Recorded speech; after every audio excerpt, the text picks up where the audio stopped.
तो है गाइस, कैसे हो आप लोग। तो स्वालो स्टार ओरिजिन कॉन्टिनेंट के नेक्स्ट नॉवल के चैप्टर नंबर 367 में आप सभी का स्वागत है। तो चलो शुरू करते हैं। तो जैसा कि अभी तक हमने पिछले एपिसोड में देखा कि कैसे लूफिंग अपने कल्टीवेशंस को आगे बढ़ाने लगता है, उसी के साथ हमें टॉप टावर पीक हिनवन हाईलैंड के अंदर ओरिजिन लैंड का सीन दिखाया जाता है, जहाँ पे लूफिंग अपने क्लिफ के एज पे बैठा होता है और वो अपने पास एक वाइन की बोतल लेकर पी रहा होता है। उसकी आई ऑफ लाइफ एंड डेथ वो अभी माथे के बीच से ओपन होती है, जिससे कि वो यहाँ पे जितने भी हिनवन आइलैंड के सो कॉल्ड इनविजिबल रेलम के बंदे थे उन सबको ऑब्जर्व करने लगता है। उसे यहाँ पे हर एक चीज दिखने लगती है, मतलब इस पहाड़ के ऊपर रह के वो ओरिजिन वर्ल्ड के मोस्ट ऑफ द हिस्से को देख जाता था और वहां पर वो ये समझ जाता कि ये ओरिजिन लैंड कुछ ज्यादा ही पीसफुल है। लूफिंग बड़बड़ाते हुए कहता है, पीसफुल सिरेन, आखिरकार ये कितना एब्सोल्यूट सेफ हो सकता है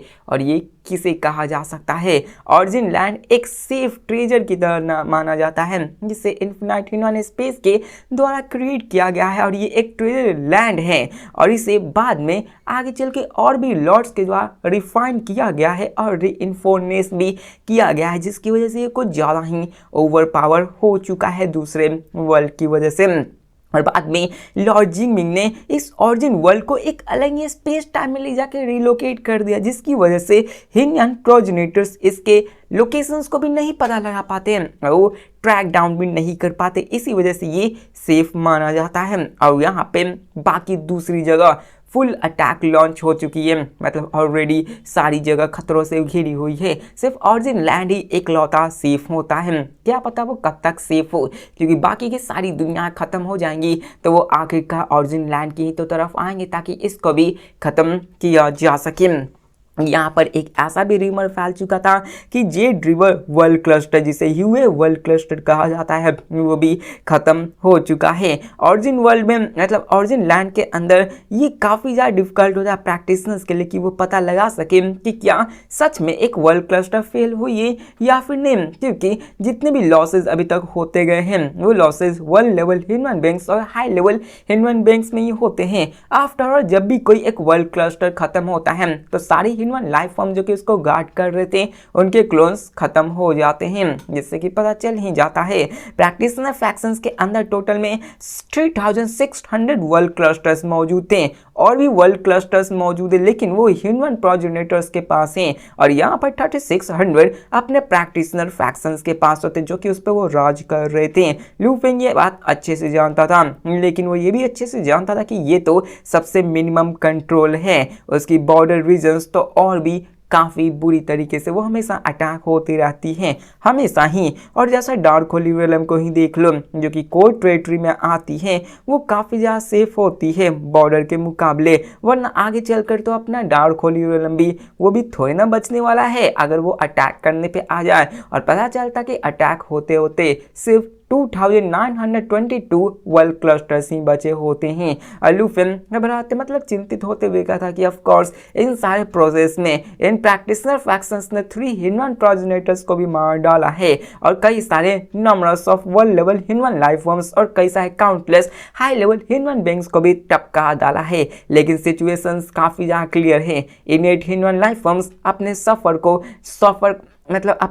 को लॉस लेने के लिए विलफुल है, मतलब कि वो चाहते हैं कि हाँ मरे, वो तो मरना ही चाहते थे, वो चाहते थे कि हम मरे तो मरे, लेकिन तुम सारे प्रैक्टिशनर्स को जान से मार डाले। वहाँ पे ख़त्म करने की एक जिद सी उस पर लगी हुई थी। और यहाँ पे लॉर्ड युआन ने भी कहा था कि वर्स्ट आउटकम्स में ये होगा कि हमारी सारी टेरिटरीज खत्म हो जाएगी। लूफिन ये अच्छे से जानता था और 7 लॉर्ड्स इन सिचुएशंस को रिवर्स भी नहीं करते हैं, चाहे टाइम की पावर्स क्यों ना हो, वो टाइम को बैक भी नहीं कर सकते हैं, क्योंकि टाइम को बैक कब किया जाता है, जब आप सबसे पावरफुल होंगे। अगर आप जैसा पावरफुल और भी बंदे होंगे तो आप टाइम को बैक कर ही नहीं सकते हो, ये रूल है, वरना सब कोई टाइम के साथ खेलने ना लग जाएगा, मल्टीपल टाइमलाइन क्रिएट ना हो जाएगी, ऐसा थोड़ी ना होता है। इसके साथ वहाँ पे और भी बात होने लगती है। लूफिंग बाकी सारी बकवास करने लगता है और मैं सबको कंक्लूड करूँ तो सच में काफ़ी ज़्यादा बोरिंग और बकवास हो जाएगी। इसके साथ यहाँ पे लूफिंग क्या था कि क्या मेरा घर, मेरी ओरिजिन वर्ल्ड क्या वो भी ख़त्म हो जाएगी। लूफिंग ये अच्छे से जानता था कि यार उसका वर्ल्ड भी खतरे में है। वो अभी अभी ही अपने सेक्लूजन से बाहर निकला था और उसे पता चला कि कैसे जेड रिवर वर्ल्ड क्लस्टर खत्म हो चुका है। ऑफ कोर्स लूफिंग इस खबर से काफ़ी अच्छे मूड में नहीं था। वो अपने घर के लिए काफ़ी ज़्यादा चिंतित था, उसके प्यार के लिए, उसके क्लोजेस्ट फ्रेंड के लिए, ह्यूमन रेसेस के लिए जो कि उसके दिल से भी ज़्यादा करीब होते हैं। लूफिंग इन सब के बारे में सोच रहा था कि क्या एक दिन ऐसा भी आएगा कि मेरा भी घर तबाह हो जाएगा। और लूफिंग इसी के बारे में चिंता करने लगता। ऑफ कोर्स हो क्यों ना, जिस बंदे ने अपने ह्यूमंस को बचाने के लिए यहाँ तक आ गया वो आखिरकार उन्हें एकदम से ख़त्म कैसे होने दे सकता था।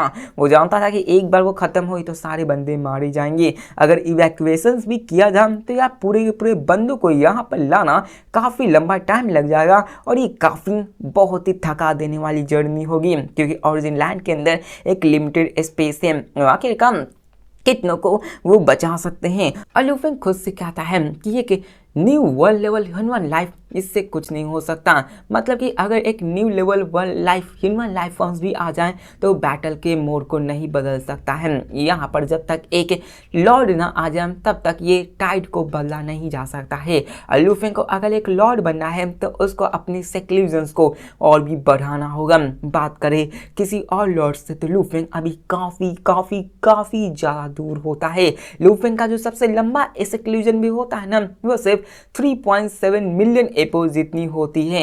ऑफ कोर्स लूफिंग ने यहाँ पर टाइम एक्सेलरेशंस का यूज किया था, लेकिन इस 3.7 मिलियन एपोज के दौरान ही लूफिंग ने 56.03 million low level human blood lines को स्टडी कर लिया, मतलब सारे लो लेवल को पढ़ लिया। वहीं पे इसको कंप्लीट करने में लूफिंग 90 लाख मतलब 9 लाख एपोज का टाइम लगा।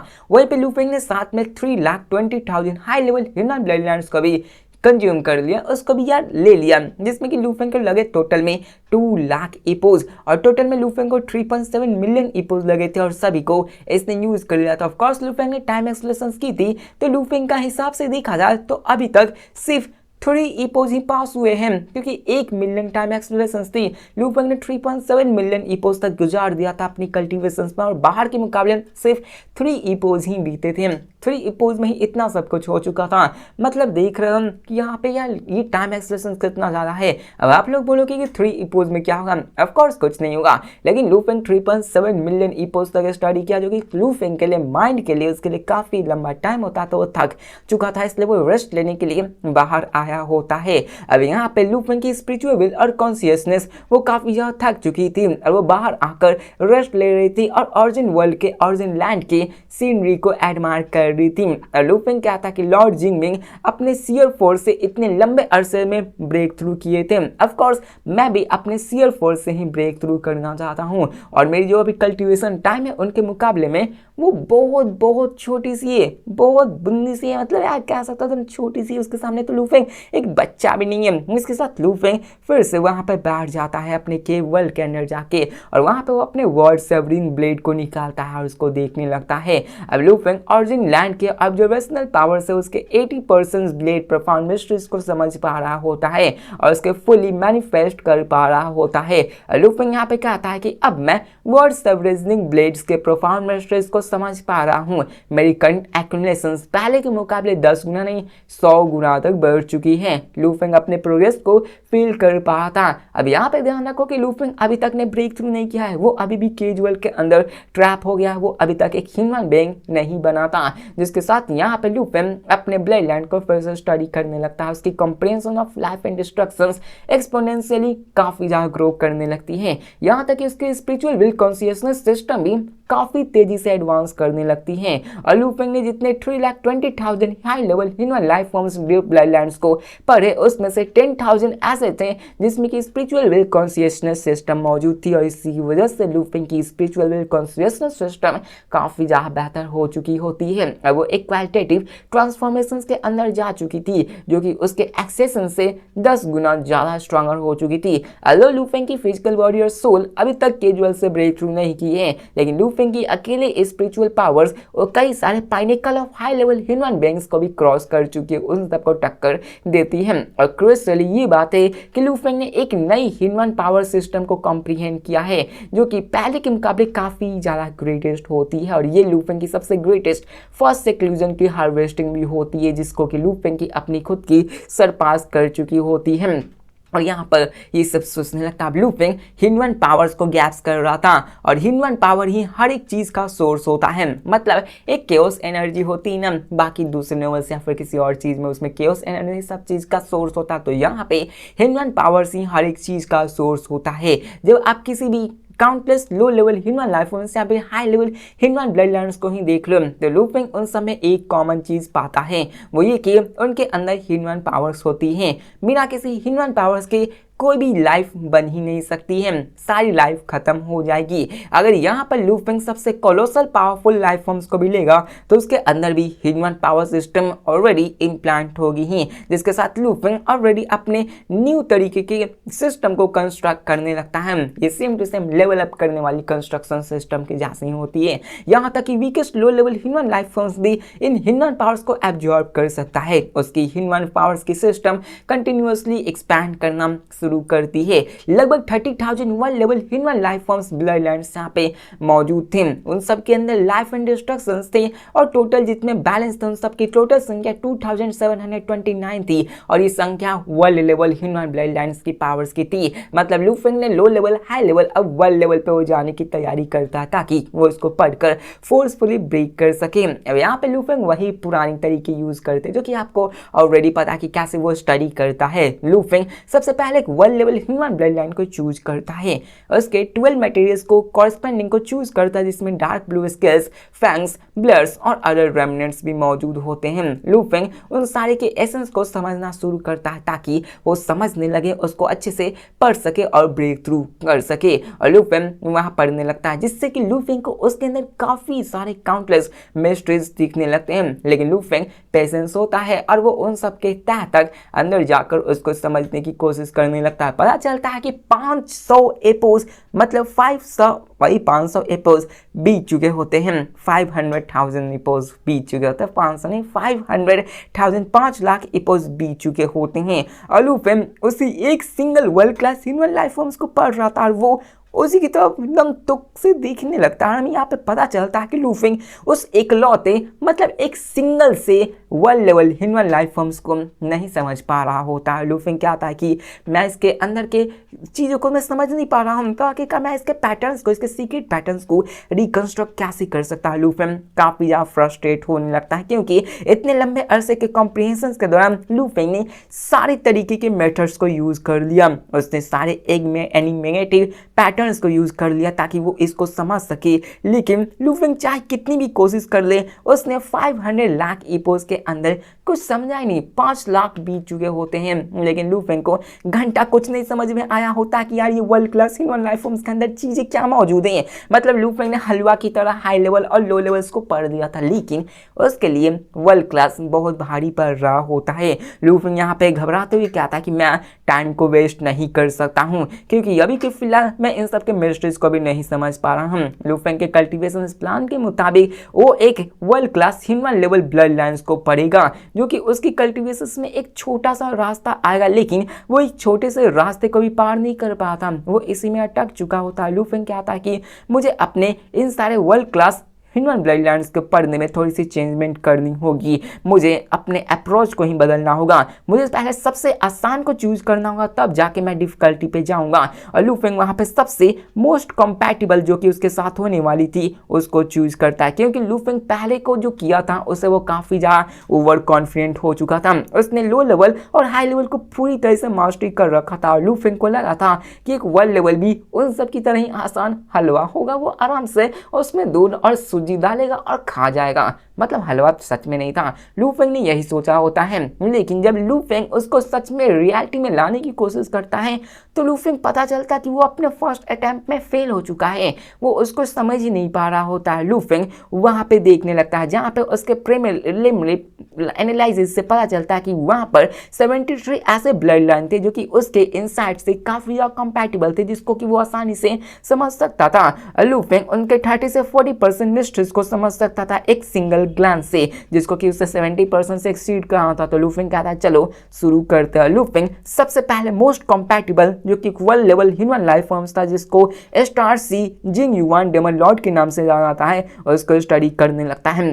टाइम बीतने लगता है, प्रोग्रेस ऐसे ही आगे बढ़ने लगती है और लगभग 100,000 ईपोस का टाइम और बीत जाता है। लू फेंग इसमें काफ़ी ज़्यादा मेहनत कर रहा था और सक्सेसफुली वो उनके सीक्रेट पैटर्न्स को रिकंस्ट्रक्ट कर देता है। और कंपैरिजन की बात करें तो लू फेंग की पहले के मुकाबले इसमें काफ़ी स्मूथली जा चुकी थी और लू फेंग की जो कॉम्प्रिहेंशन रेट थी वो ऑलरेडी 70% से ऊपर पहुंच चुकी होती है, जो कि 75% होती है। और लू फेंग कहता है कि मैंने स्टार सी डेमन लॉर्ड्स के ब्लड लाइन को 75% डिस्ट्रक्शंस जो कि इसके साथ मिली हुई थी उसको पढ़ लिया हूँ। मैंने लगभग उसके हर एक चीज को समझ लिया है। लू फेंग थोड़ा सा स्माइल करने लगता है क्योंकि फाइनली उसने एक one level human blood line को समझ लिया होता है। एट द वेरी लेस्ट लू फेंग अगर चाहे तो किसी भी वक्त वो एक वन लेवल ह्यूमन रियलम में जा सकता है, अगर वो फैसला करेगा कि हाँ मुझे ब्रेक थ्रू करना है। लेकिन लू फेंग ऐसा नहीं करता क्योंकि लू फेंग का जो एक गोल था वो था सीयर फोर्स से ब्रेक थ्रू करना। अगर लू फेंग ऐसा करता है ना तो लू फेंग डायरेक्टली एक लॉर्ड बन सकता है। अब यहाँ पर लू फेंग दूसरे second world level human blood lines पे जाता है। जबकि उसकी प्रोग्रेसिंग काफी अच्छे से जा रही थी तो वो अपने और भी डिमांड को बढ़ाने लगता है और बताया जाता है कि लू फेंग पढ़ने लगता है। और बताया जाता है कि लू फेंग ने जो 73 कंपैटिबल ब्लड लाइन्स थी उनमें से 15 ब्लड लाइन्स को पढ़ लिया होता है और वो अपने सेक्लूजन से फाइनली 10 मिलियन एपोज के बाद निकलता है। मतलब 10 एपोज के बाद ही निकलता है, जो कि ज़्यादा लंबा अरसा नहीं है लू फेंग के लिए रियल लाइफ में, लेकिन हाँ सच में 10 मिलियन एपोज जो कि उसके ओरिजिनल टाइमलाइन से बात करें तो बहुत ज़्यादा होती है। लू फेंग की लाइफ यार कुछ ज़्यादा लंबी नहीं थी, लेकिन लू फेंग इतने मिलियंस ऑफ एपोज तक कल्टीवेशन कर दिया होता है और लू फेंग ने उनमें से 15 को पार लिया होता है, उसको 70% से ऊपर ले गया होता है। लेकिन किसी भी प्रैक्टिशनर्स के लिए उन सबके ब्लड लाइन्स को यार रिफाइन करने के लिए एक स्टीप कॉस्ट भी देनी पड़ती, एक कीमत भी चुकानी पड़ती है। वो होती है सोल कॉन्टेमिनेशंस और मेमोरी पॉल्यूशंस। कुछ ही ऐसे बंदे होते हैं जो कि ब्लड लाइन्स को रिफाइन कर पाते हैं और उसको हायर रेट तक ले पाते हैं। जितना आप उसको 100% करोगे तो आपकी सोल कॉन्टेमिनेशन और विल पॉल्यूशंस मेमोरी पॉल्यूशन से सब तो होगी नहीं। थ्योरेटिकली लू फेंग ने अभी 15 ब्लड लाइन्स को पढ़ लिया होता है, जिससे कि उसके पास वर्ल्ड लेवल्स की पावर आ चुकी थी। लेकिन ऐसे करने की वजह से लू फेंग के अंदर फॉरेन विल और मेमोरीज की कॉन्शियसनेस की पावर्स पॉल्यूशंस बहुत ज़्यादा फैल चुकी थी। लू फेंग अभी के फिलहाल ज़्यादा प्रोग्रेस नहीं कर सकता, मतलब उसे कर सकता है लेकिन खतरा आगे बढ़ जाएगा। जिसके साथ में सीन चेंज कर ओरिजिन लैंड के अंदर लॉर्ड युआन को दिखाया जाता है जो कि मस्त से अकेले में बैठकर मछली मार रहे होते हैं। और तभी एक रिपोर्ट अपने युआन के पास आती है कि लू फेंग ने अपने 15 world level human blood line को समझ लिया है। ओरिजिन लैंड हर एक उन सारे प्रैक्टिशनर्स पे नजर बनाए रखती है जो कि कैजुअल से ब्रेक थ्रू करने में सक्षम है, उनके अंदर पोटेंशियल है। और यहाँ पे एक माइनर ब्रेक थ्रू भी जो कि लू फेंग करता है तो यार वो रिकॉर्ड किया जाता है लू फेंग के बारे में। मतलब कुछ भी करो तो वो सारी चीजें रिकॉर्ड की जाती हैं। वहां पर एक 70% high level human blood line को कोई समझता है तो वो रिपोर्ट करने के काबिल नहीं है, लेकिन यहाँ पे एक वर्ल्ड लेवल ब्लड लाइन को 70% से कोई ऊपर कॉम्प्रिहेंड करता है तो उसको रिपोर्ट करना चाहिए। मतलब हाई लेवल में कुछ घंटा किसी को फर्क नहीं पड़ता, वर्ल्ड क्लास में कोई करेगा तो उसके बारे में रिपोर्ट की जाती है। अब यहाँ पे युआन थोड़ा सा हैरान हो जाते कि क्या 15 ऑलरेडी उसने कर रखे हैं। अब देखो जितने भी मोस्ट फ्यूजन पाथ होते प्रैक्टिशनर्स वो ब्लड लाइन एसिमिलेशंस को चूज करते हैं और वो काफ़ी धीरे धीरे करते हैं, और उनमें से आधे भी ऐसे होते हैं जो कि डजन्स ऑफ ब्लड लाइन्स को पढ़ भी नहीं पाते, मतलब कि 12 से भी कम या फिर 12 तक ही अटक जाते हैं, लेकिन वहाँ पर वो कुछ नहीं कर पाते। लेकिन लू फेंग ने सिर्फ 10 मिलियन इपोस के अंदर ही 15 को समझ लिया, जो कि काफ़ी कम टाइम है, लेकिन ये काफ़ी ज़्यादा हार्ड चीज़ होती है। और लॉर्ड युआन यहाँ पे ज़्यादा रिएक्ट नहीं करते क्योंकि यार उनकी वो सरप्राइज थोड़ी सी हुई थी, लेकिन लू फेंग की प्रोग्रेस अभी काफ़ी ज़्यादा पीछे थी। लू फेंग को अभी और भी आगे बढ़ना था क्योंकि अभी लू फेंग को एक लॉर्ड बनना था और इतनी आसानी से कोई लॉर्ड नहीं बन सकता। लू फेंग को अभी बहुत टाइम लगने वाला है। एक एंड मौके पे जब लूफिंग को लगा कि उसकी खुद की ओरिजिन वर्ल्ड खतरे में है, तब जाके ऐसा माहौल आया कि हाँ लूफिंग को ब्रेक थ्रू करना ही पड़ेगा और जैकली लॉर्ड में प्रमोट होके अपने घर को बचाने के लिए जाएगा, हीरो बन की जाएगा और यहाँ पे वो सबको दिखा देगा कि देखो मैं हूँ लूफिंग। और जब लूफिंग ब्रेक थ्रू करेगा ना तो उसकी पावर से आप कह सकते हो कि सातों ओवरलॉर्ड से भी काफी ऊपर चली जाएगी। लेकिन देखने का तो ये मसला है कि लूफिंग जब सबको खत्म कर देगा, जंग को खत्म कर देगा, तो वॉर के बाद क्या होगी? क्या ओवरलॉर्ड्स के भी ऊपर कोई लेवल होती है? क्योंकि अभी तक हमें ये नहीं बताया गया कि क्या ओवरलॉर्ड्स के ऊपर भी लेवल्स होती है या फिर नहीं, क्योंकि एक दुनिया में 7-8 पावरफुल बैंक्स नहीं रह सकते, उसमें एक ही मोस्ट पावरफुल बैंक्स को रहना जरूरी है। तो ये दो हम आने वाले एपिसोड्स में ही देख पाएंगे कि क्या आगे भी लेवल्स है या फिर नहीं। तो मिलते हैं कल वाली एपिसोड्स में, तब तक के लिए बाय। और नई नॉवेल्स के बारे में देखूंगा, हाँ उसको भी डालने की कोशिश करूँगा, लेकिन वो मंडे से ही शायद या फिर ट्यूजडे से, क्योंकि मंडे को मेरी एग्जाम से। तो मिलते हैं नेक्स्ट वीडियो में, तब तक के लिए बाय।